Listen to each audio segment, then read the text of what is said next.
Maka huruf ri ini, ro ini dibaca panjang karena ro-nya berbaris ke bawah dan posisinya tepat di belakang huruf ya. Ini ya sukun di belakang. Saudara akan bisa secepat mungkin paham ilmu tajwid dengan mudah. Kemudian yang belum lancar insya Allah akan segera lancar dalam membaca Al-Qur'annya.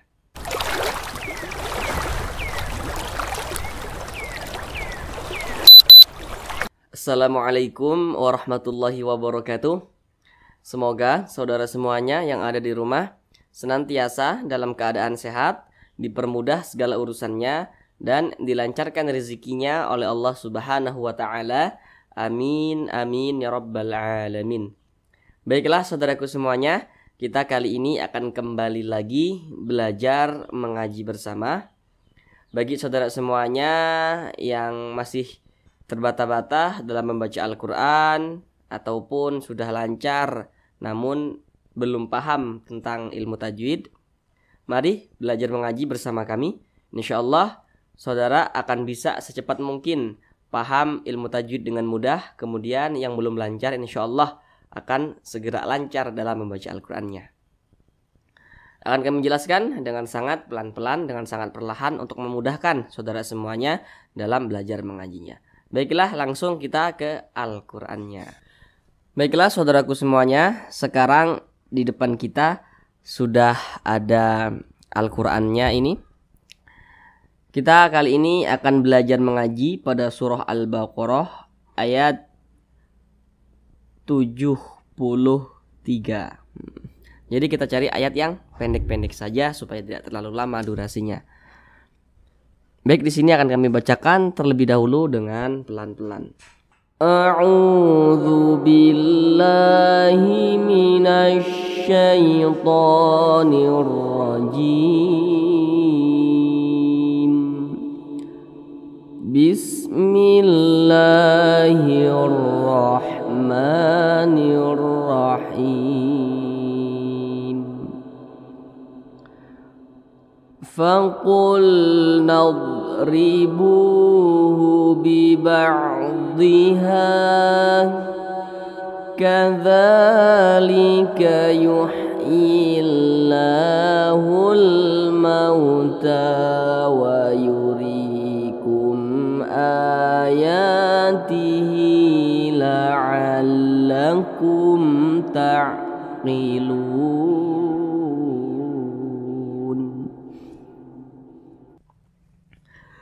Baiklah saudaraku semuanya, sekarang kita bahas tentang tajwidnya dengan pelan-pelan. Namun sebelum itu, kami di sini sangat-sangat menyarankan untuk saudara semuanya sambil membuka Al-Qur'annya juga di rumah. Baik, yang pertama di sini ada huruf nun yang memiliki kaki ke atas, atau huruf nun yang di depannya ada alif, kemudian di belakangnya berbaris ke atas. Kalau kita lihat rumus matobi'i yang di kotak warna merah, seharusnya na-nya ini dibaca panjang. Akan tetapi na di sini dibaca pendek karena di depannya ada huruf yang disukunkan atau ada huruf yang dibaca mati. Nah, tanda sukun itu seperti ini. Maka na-nya ini dibaca pendek, tidak dibaca panjang. Kemudian di sini bu, di sini ada wa sukun. Di belakang daripada huruf wa yang sukun berbaris dhammah. Nah, baris dhammah itu seperti ini. Namanya baris dhammah. Nah, perhatikan rumus matobi'i yang di kotak warna kuning yang di tengah. Apabila ada huruf wa yang sukun atau huruf wa yang dibaca mati, kemudian huruf di belakangnya berbaris dhammah, maka huruf di belakangnya yang posisinya tepat berada di belakang huruf wa itu dibaca panjang. Namanya matobi'i, panjangnya 2 harokat atau kira-kira 2 ketukan. Maka bunya ini dibaca panjang karena dia posisinya berada di depannya ada huruf wa, kemudian atau dibalik wa sukun, di belakangnya ada huruf yang berbaris dhammah, maka bu ini dibaca panjang. Faqul nadribuhu bi ba'dhiha. Kemudian ha, perhatikan rumus mad tabi'i yang di kotak warna merah di samping.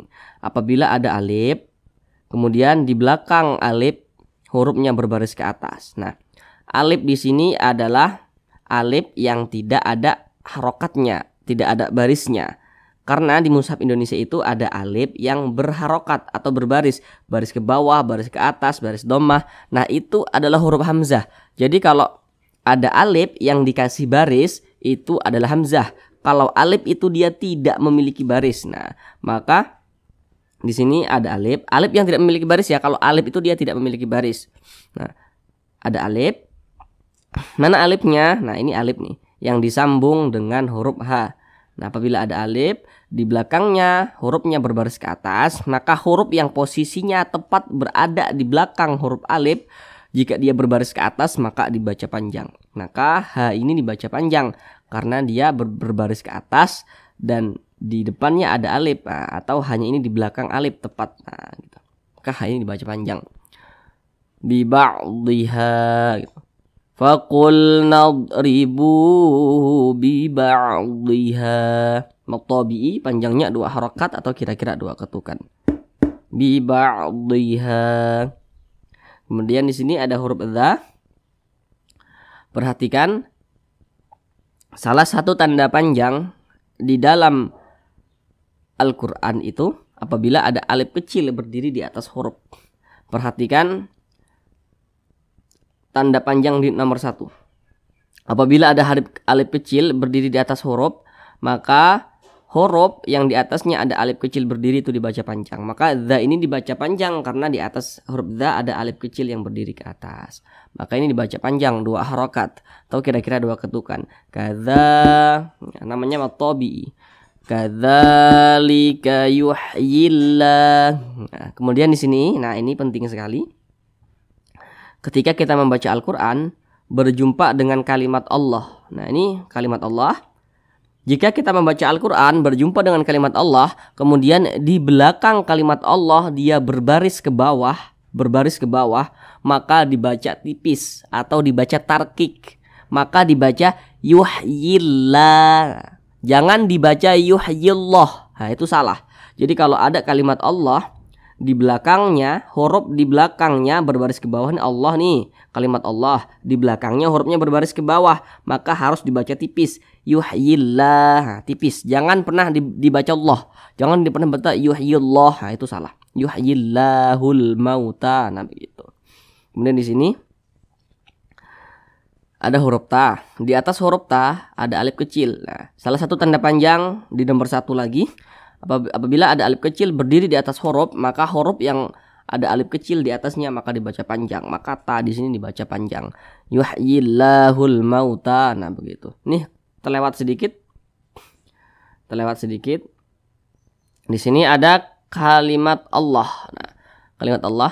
Perhatikan kami menggunakan Al-Qur'an Mushaf Madinah.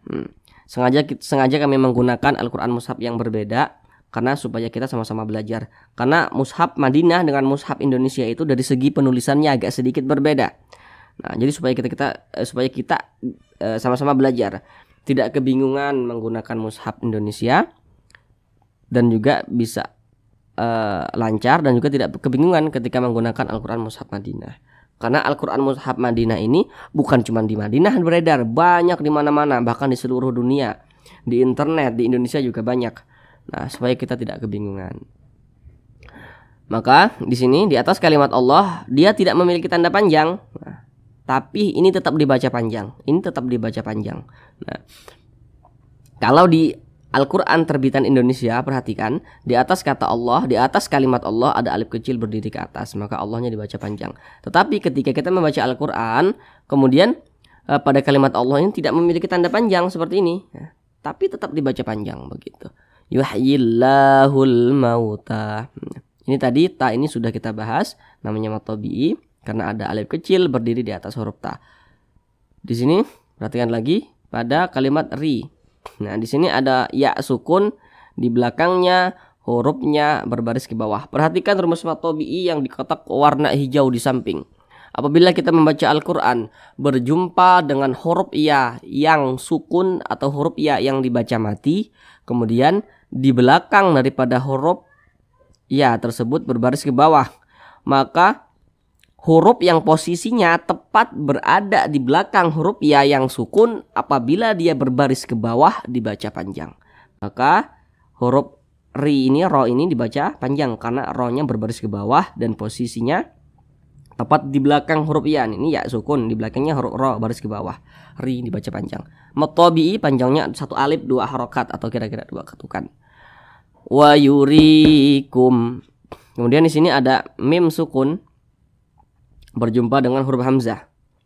Perhatikan di samping, apabila menemukan huruf mim yang sukun dibaca berdengung hanya pada 2 tempat. Apabila ada huruf mim di depannya berjumpa dengan huruf ba yang nomor 1, maka hukumnya adalah ikhfa syafawi. Apabila ada huruf mim sukun berjumpa dengan huruf mim di depannya didengungkan, maka hukumnya ialah idgham mimi. Namun selain daripada itu, apabila berjumpa dengan huruf mim yang sukun di depannya bukan huruf ba, di depannya bukan huruf mim, maka hukumnya adalah izhar syafawi, dibaca jelas tidak berdengung. Maka mim di sini dibaca jelas. Wa yurikum ayatihi. Jangan dipanjangkan seperti ini. Wa yurikum ayatihi. Itu salah karena dia tidak berdengung. Kemudian di sini ada huruf hamzah. Di depannya ada alif, kemudian hamzahnya ini berbaris ke atas, maka hamzahnya ini dibaca panjang. Nah, kalau di Al-Qur'an Mushaf Indonesia, Al-Qur'an terbitan Indonesia, itu pasti ditulis dalam bentuk alif, kemudian di atas alif dikasih alif kecil berdiri ke atas yang menandakan bahwa alif tersebut dibaca panjang.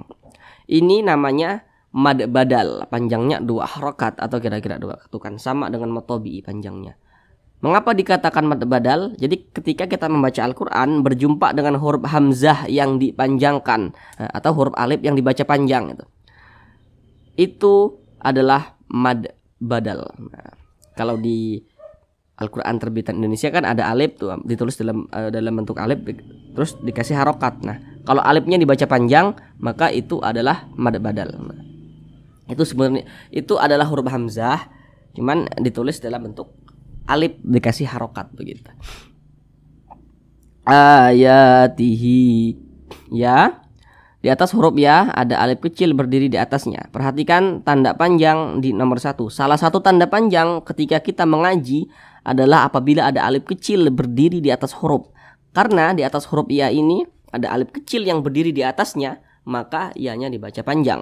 Namanya matobi'i, panjangnya 2 harokat atau kira-kira 2 ketukan. Ayantihi. Perhatikan di sini.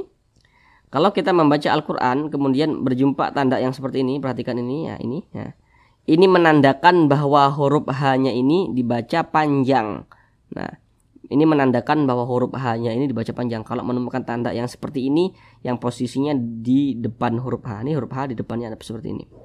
Akan tetapi kalau di Al-Quran terbitan Indonesia, silakan saudara perhatikan, di Al-Quran terbitan Indonesia itu tanda panjangnya ditulis seperti tanda panjang yang ada di nomor 2 di bawah. Ada alif kecil berdiri di bawah huruf H.